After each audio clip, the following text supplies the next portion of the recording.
To the second lecture in 305 CDE. So we've had the first lecture last week when we talked about the concepts of web services. We had the lab where you had a look at the Bookshop API, and we're now on the second lecture. I'm going to talk about designing web services.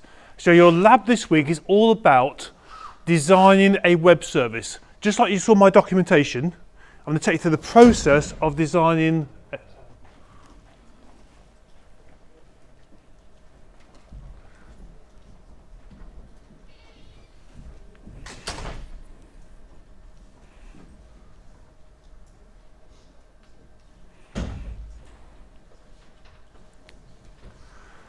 We're going to take you through the process of designing a web service.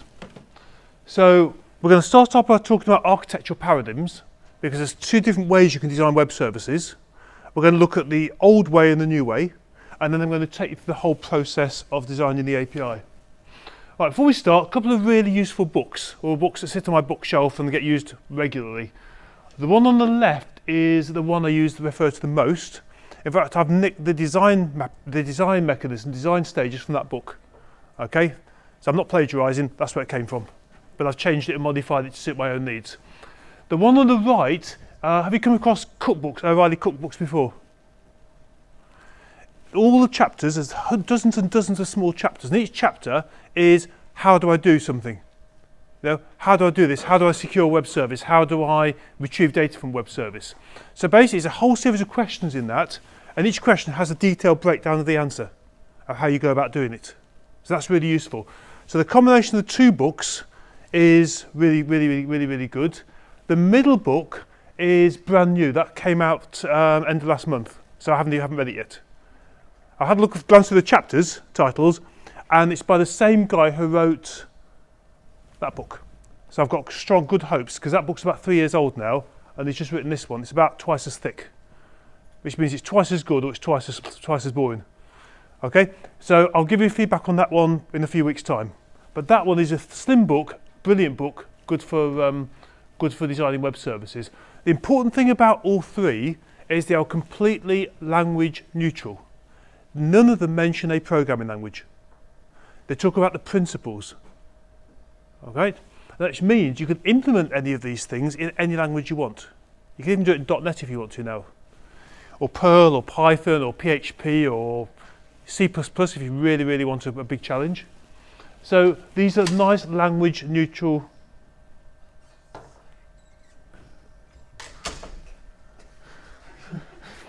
Okay.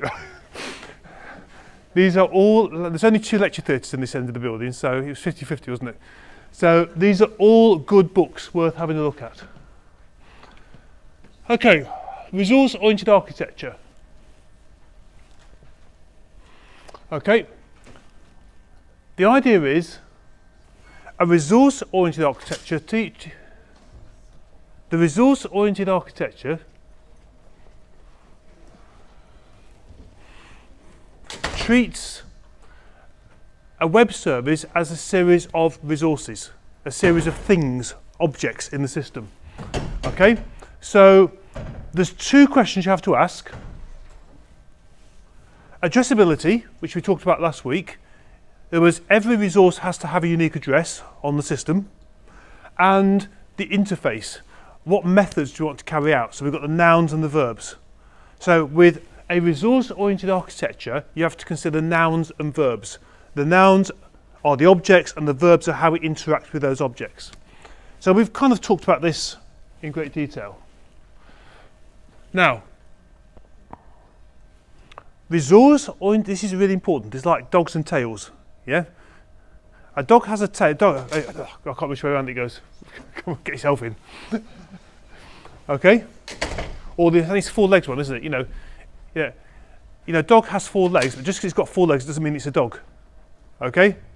One is a subset of the other. So, resource-oriented architecture is RESTful, but REST doesn't necessarily mean it's resource-oriented architecture. Okay? Our resource-oriented architecture and RESTful aren't the same thing. So, which is a subset of which? Using my sparse information on there. is ROA a subset of REST, or is REST a subset of ROA? By looking at that.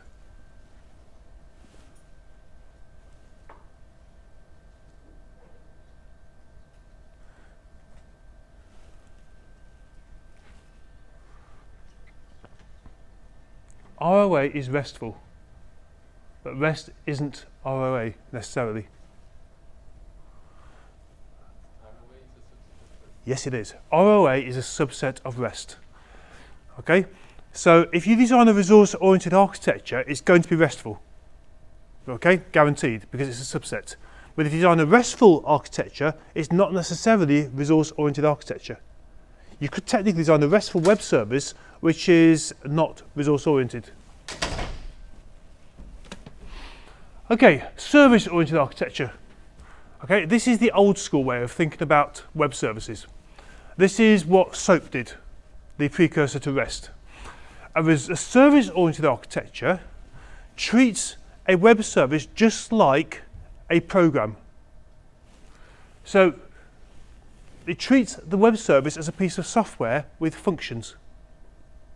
So just like you can have functions to do all sorts of things in your program, service-oriented architecture approach means you just define lots of functions to the different things with your web service.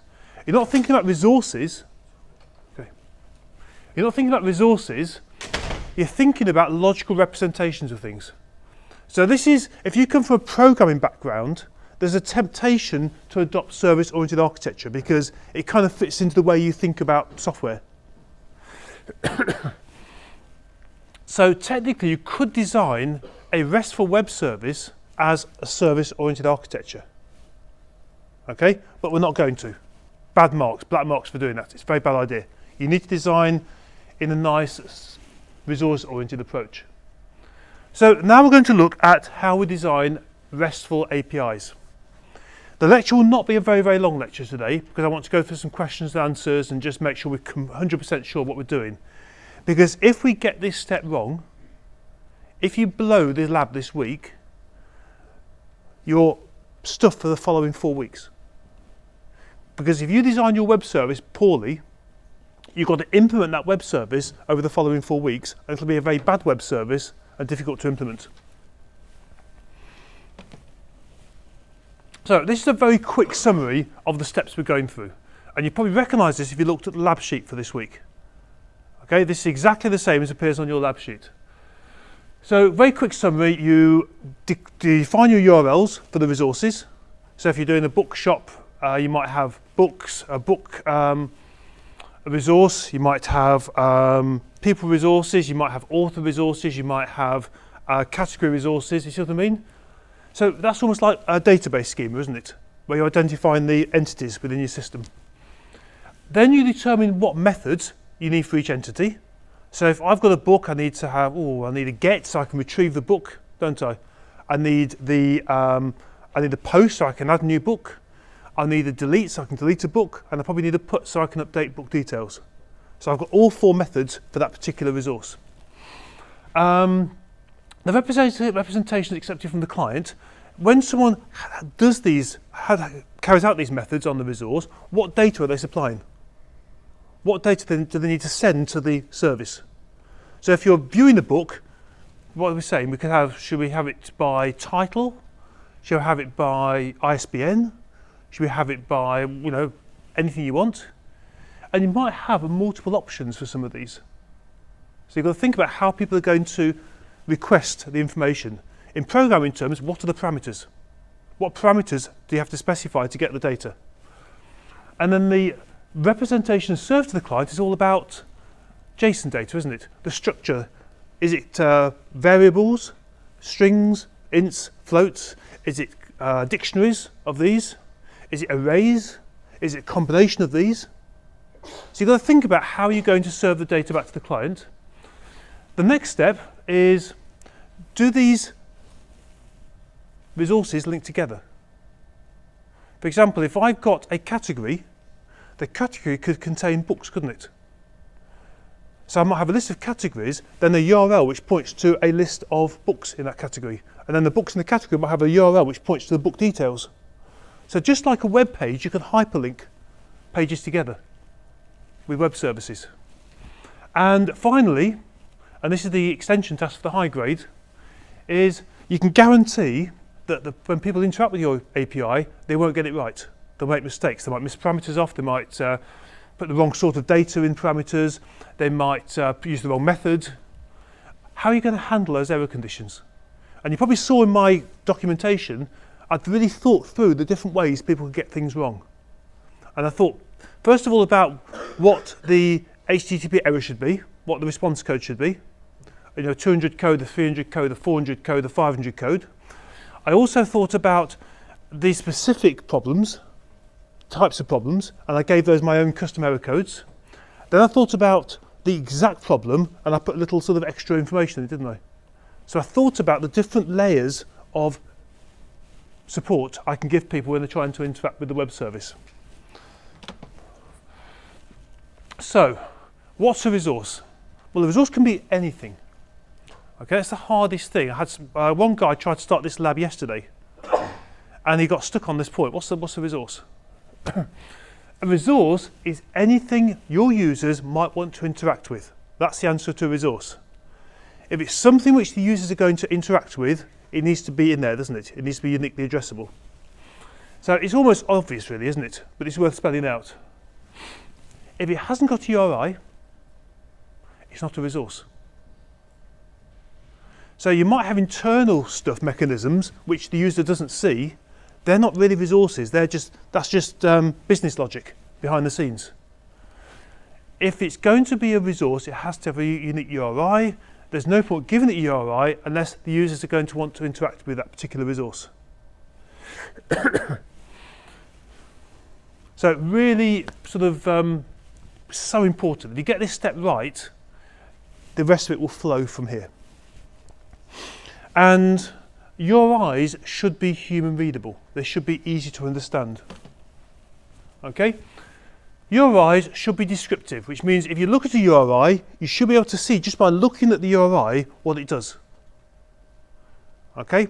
And again, in the assessment, if they're very clear URIs and they're very obvious and they're very consistent,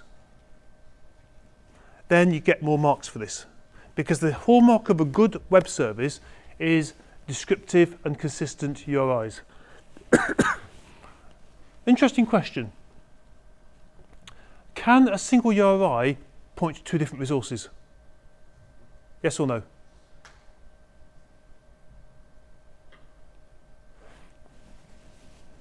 Yep. What's the answer? No, you can't. Because every resource has to have a unique URI, doesn't it? But let's turn the whole thing on its head now. Can one resource have two URIs? Yes, it can. And I'll give you an example next of where this may happen. In fact, you've seen this when you download things from the web. If you go to, say, Java and you want to download the latest version of Java Runtime, the latest version, there's a link which says the version number, and above it there's probably a button which says download the latest version. They both point to the same thing, don't they? So, okay, I think I've got an example later on. Okay, some good examples of URIs. Okay. Bookshop user 123, bookshop location Coventry, bookshop author Bern. You see what I mean? So it's like sort of kind of pidgin English, isn't it? It's sort of stilted English. I call it Visual Basic English, where it's lots of English words strung together, but not necessarily in the same order. So you've got some nice, easy to understand URIs to follow. And what's really cool about these is there's no mention of language, is there? So if I decide to switch from PHP to Perl for my web service, what's great about it is the URI shouldn't have to change. The only change is behind the scenes. So anyone who's using my web service can continue to use the web service without any changes. Do I have an example? Here you are, multiple URIs. Got myself mixed up at that point. There you are. Two URIs. Bookshop location nearest is one URI. Bookshop location Coventry, another URI. If you're in Coventry, they're going to point to the same resource, aren't they? So that's clever use of URIs, clever use of universal resource indicators. The only problem is if you do too much of it, it reduces the value of a resource. If lots of people are using alternative URIs to get to the same resource, it means you haven't got a consistent interface, have you? You've got different people using it in different ways. So what I tend to do is do a 303 on the first one. Does that make sense? Because rather than writing two different endpoints for the same resource, what I do is I put a redirect. If that was the URIs, the first one would redirect to the second one. So I implement one endpoint, one URI, and then create multiple redirects to point to that one, which means I only implement it once. Does that make sense? You can see where I'm coming from here. So I'll do a 303 response and then bounce the user to the correct URI. So I bounce the computer to the correct URI, then the computer can retrieve the correct URI. And the extension task when you start building your web service will be to implement some of these cool ideas like redirects.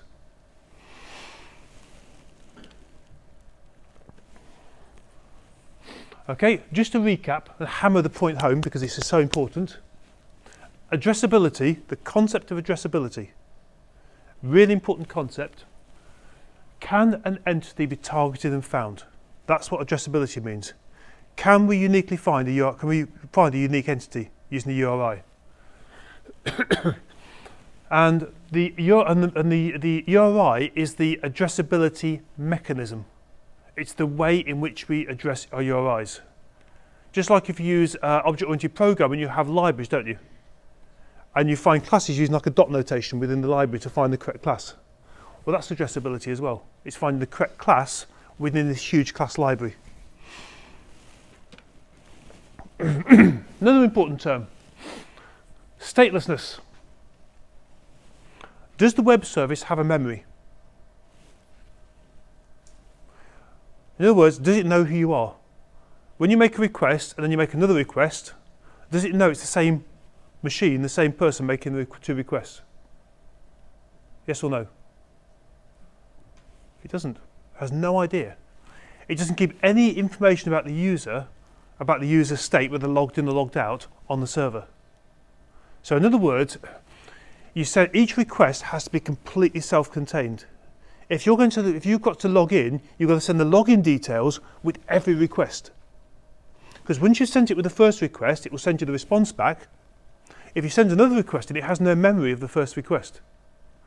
So you have to constantly submit the same credentials. It knows nothing about the user from turn to turn, from request to request. And this is really important because let's imagine you've got a fantastic web service and you want to go global with this. And let's imagine you've got 50 servers scattered around the globe. If you've got to maintain the user state, you've got to replicate that data across all these different servers, haven't you? Because if they make a request to one server, they make another request to a different server, you've got to make damn sure that your authentication data is stored on multiple servers. If it doesn't store this login state at all, it doesn't matter. You can send one request to server 1, you can send another request to server 30, and each server handles that request independently, which means you can scale massively. And that was what held SOAP back, the precursor to REST. You had to have all this data about the user stored on the server. So if you had 10,000 users and 50 servers, you had to have 10,000 sets of user credentials stored on 50 different servers. And it really slowed things down. This one means every request is handled in isolation. Okay, so that's a pure RESTful web service. Now, what I want you to do is think about the bookshop you looked at for your last lab. And think about the process you went through. Is the bookshop API a pure RESTful web service? Think about the authentication mechanism you used. It remembered who you were. Thank you. Basically, the bookshop API is what's called an RPC REST hybrid, remote procedure call REST hybrid. It's kind of a mixture of the two. Because you had a token, didn't you? You logged in, it sent you a token, and you sent the token back, and that token identified whether you were logged in or not. So it must have known that you were logged into the server. Otherwise, it wouldn't know the token was valid. So that Bookshop API will not scale as well as a pure REST API. But the benefit you have, it's more secure. If you were doing a pure REST API, you'd use simple HTTP authentication or digest authentication. Blank looks around the room, doesn't matter, we're covering it in week 5. And in week 6, we're going to cover token-based, like you saw in the Bookshop, and OAuth, which is an extended version of token-based authentication. So we'll spend 1 week on pure REST authentication, and the final week on this RPC hybrid style authentication. You need to know both, because if you're working on different services implement different authentication mechanisms. The good news is, to get past this module, you don't need to implement OAuth. If you want to get a really high grade for this module, you might want to look at implementing OAuth in your assignment. Where were we? Right, oh yes. Okay, so I said that pure REST web services are stateless, didn't I? I lied. Okay, what was on the previous slide was kind of half-truths. It was half truth, half fibs on the last slide. Because if you think about it, if it had no state information at all about the user, it wouldn't function. Let's imagine you upload a photo to Twitter and it doesn't remember anything about you. You send a link to a friend, there's no photo there, is there? Or you try and look at your own photo, it's not there because that's your state, isn't it? It's part of your profile. So we have to divide the application state, we have to divide it into application state and resource state. Okay? Basically, application state is about the user, where they're logged in and who they are. Resource state is changing the state of resources on the server. So changing photos, adding books, adding categories, and so on. Does that make sense? So resource state has to be changed, otherwise it's a pointless web service. Application state is the activities carried out. Technically, there shouldn't even be a log file on the pure REST web service, should there? Because that's storing applications, that's storing application state. So this idea of a pure RESTful web service is a bit of a misnomer. Generally, you're going to have to compromise somewhere in your web service design. And the challenge is, how much do you bend the rules? How far do you bend those rules to get a good web service without it becoming a really awkward web service? And that's what we need to really get clear in our heads.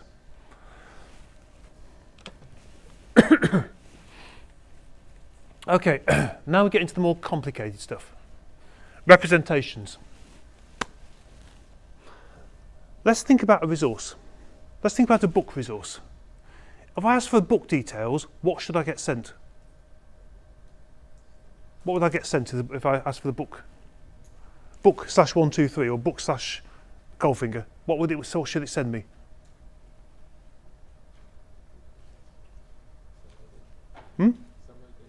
So identifiers like the title, the author, and so on. What about if it was the Kindle web service? What would it send you? More than that. It'll send you the book, won't it? The text out of the book. Yeah. Your Kindle devices on your phone or the Kindle hardware, that uses a RESTful web service at the back end. It doesn't just send the book details through; it can send you the entire book, including cover image, all the text of the book, content page, everything, can't it? So when you go on, when you use your Kindle and you search for a book, and you say, send me this book, it will just send you a thumbnail, maybe a title, an author, an ISBN, a brief summary. You then ask for a book a second time, it sends you the entire book. It's the same resource though, isn't it? It's the same book resource. It's got the same ISBN, but it's sending you different information. If you search for a book, it might send you just the title and the author. Same book resource, different information. So the resources are the representations are the different ways you can represent the same resource. You see what I mean? You can take one resource and represent it to the end user in different ways. As summary, short summary, long summary, thumbnail, contents page, full book text. Full book text as a PDF, full book text as an EPUB file, as a TXT file. You've got all these different representations, haven't you, of the same information, the same resource. Now, the last sentence is a bit of an oxymoron, isn't it? Yeah? It's so obvious that it's so difficult to understand. The resource is the useful information being presented. What do we mean by useful? What do I mean by useful information? The one we asked for? Yeah, the one you asked for. In other words, the client's got to tell the web service what data it wants back, what representation it wants to receive. Now, do you remember when you did your stuff in APIG, there were two tabs, weren't there? There was a head and a body. And some of you got mixed up between the two. And all the resources went in the body, didn't they? All the parameters. The head section, it handles authentication and what's called content negotiation. You specify in your head of your request what type of content you want. And then the web service's job is then to decide to translate that and to return the information. And it's not concrete. Your head section might say, I'd really like to have an EPUB file, but if you haven't got an EPUB, can you send me a text? If you haven't got text, can you send me HTML? So you can put weightings on the different types of content. So you can specify in your head how important different sorts of content are. And you might say PDF, 0, I really don't want PDF at all. So if you've got nothing but PDF, just don't send me anything at all. And you'll see content negotiation even on normal websites. If you access your website using a smartphone or using a desktop computer, sometimes it redirects, doesn't it, to a different page. That's because in the head section, it tells it what sort of content it can understand. So,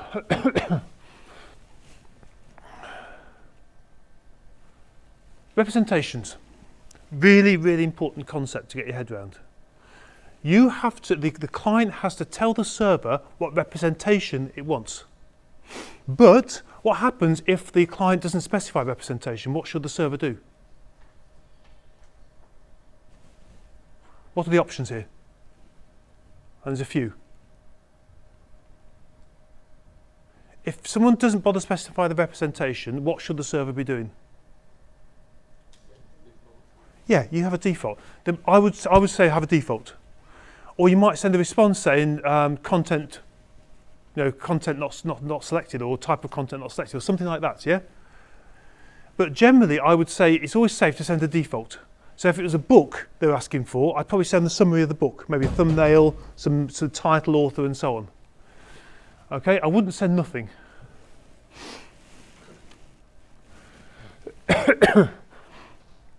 Okay, there's two ways you can set content negotiation up in your web service.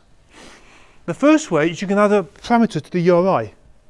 Yeah, you might have blah blah blah /book /123 /EPUB, or book /123 /PDF. Yeah, so you could simply attach an extra parameter to the URI to tell it what format you're looking for. That's the simplest way of doing things. The other way is you have content negotiation. You have a header which contains information about what sort of content it's asking for. The problem with the first one is it dilutes the URI, doesn't it? The URI is no longer unique, is it? Or rather, it's too unique.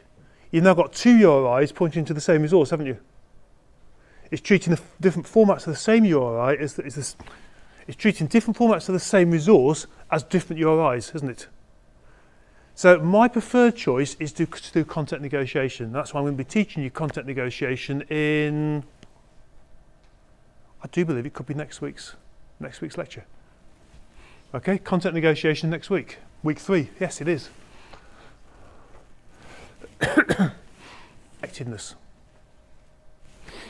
Now, you could do, if someone does a search for a book, you could return all the information on all the books, couldn't you, that have been found that match. But think about how much data there's going to be there. There's going to be titles, authors, thumbnails, descriptions, content pages. You get a lot of data, aren't you?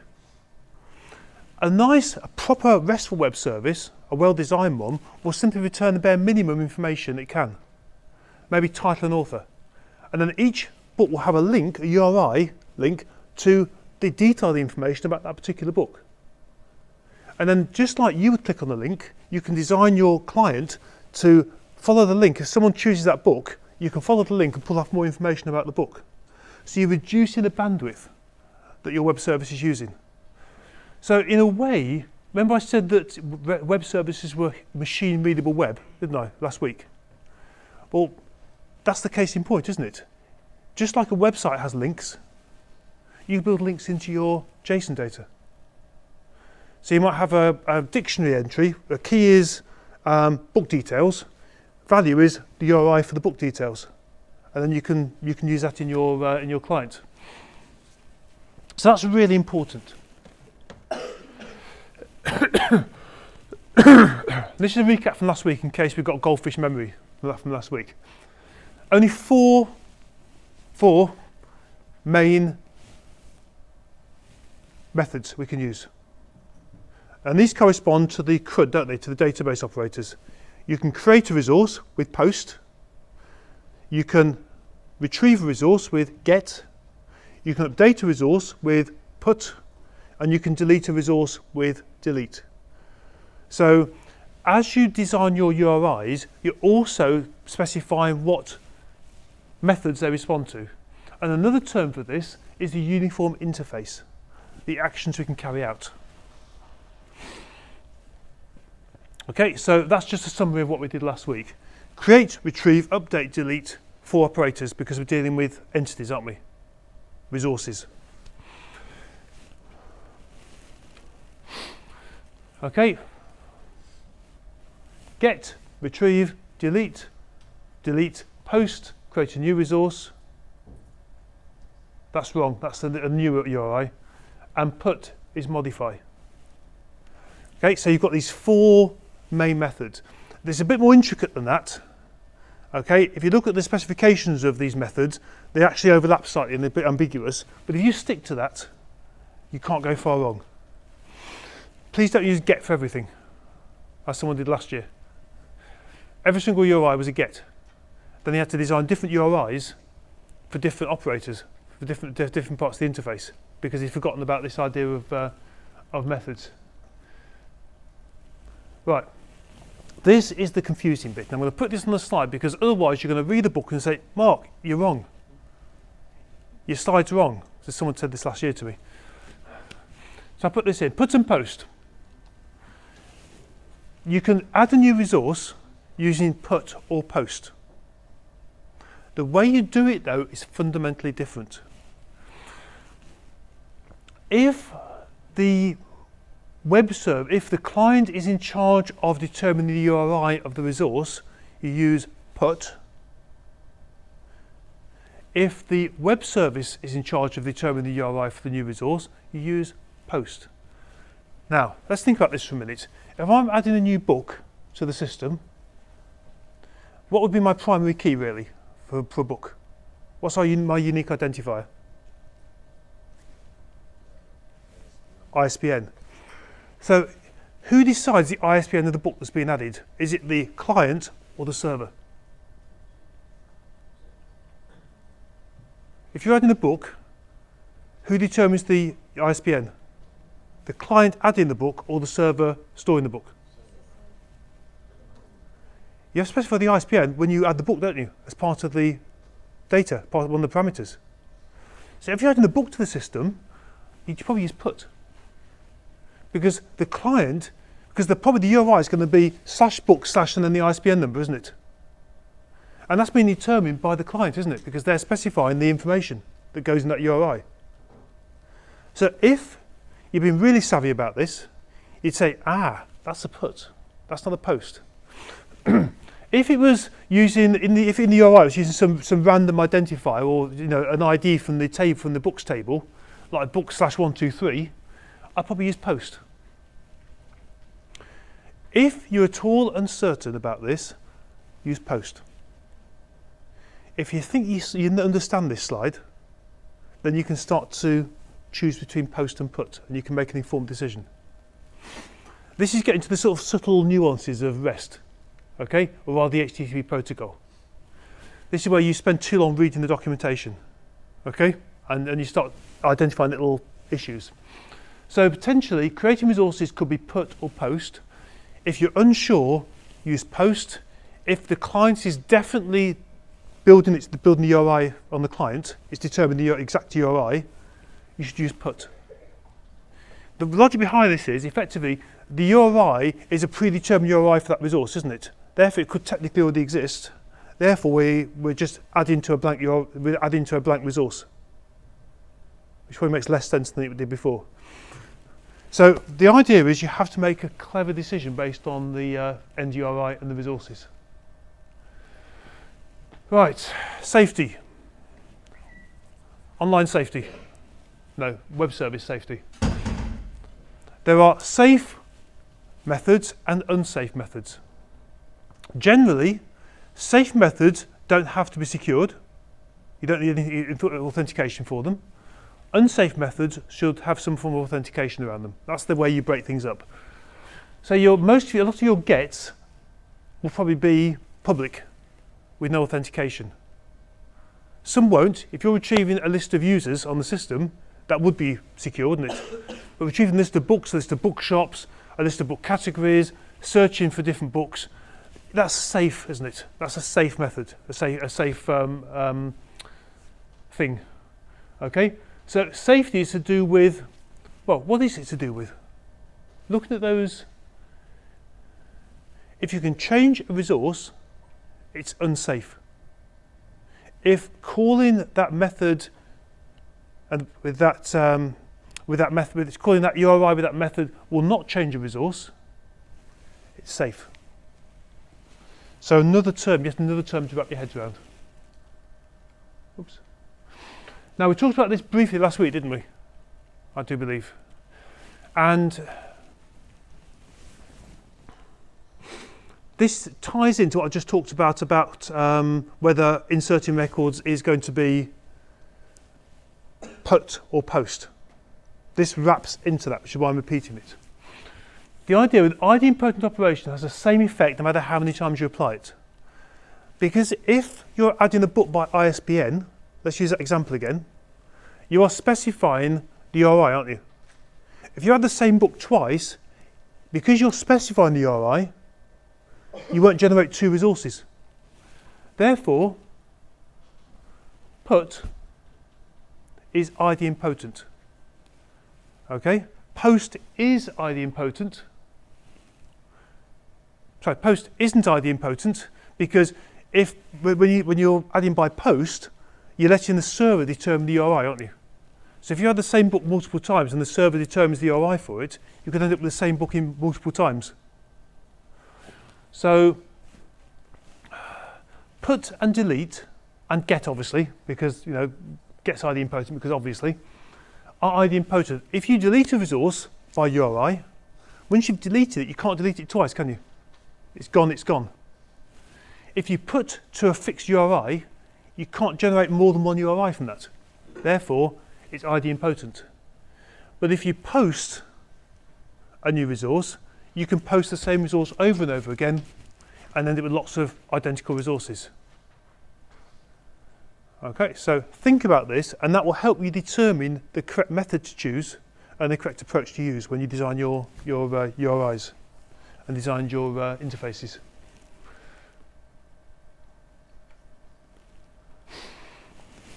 Okay, we're doing all right. Response codes. You've got to think every time you send a resource back to the client, you've got to specify the response code. You've got to specify what HTTP response code is going to be sent to the client. And that's the top level indicator of what's happened. And the client will read that and get a general idea of what's happened. Did it work or didn't it work? Was it an authentication issue or was it something else at the highest level? They're all defined by HTTP. There are hundreds of them. Some are more useful than others. The I'm a teapot one is probably less useful than resource not found, but they're all there. So what you've got to do is choose the most appropriate one for each of your responses. And obviously, if you do error handling in there, you might have different response codes sent back under different circumstances.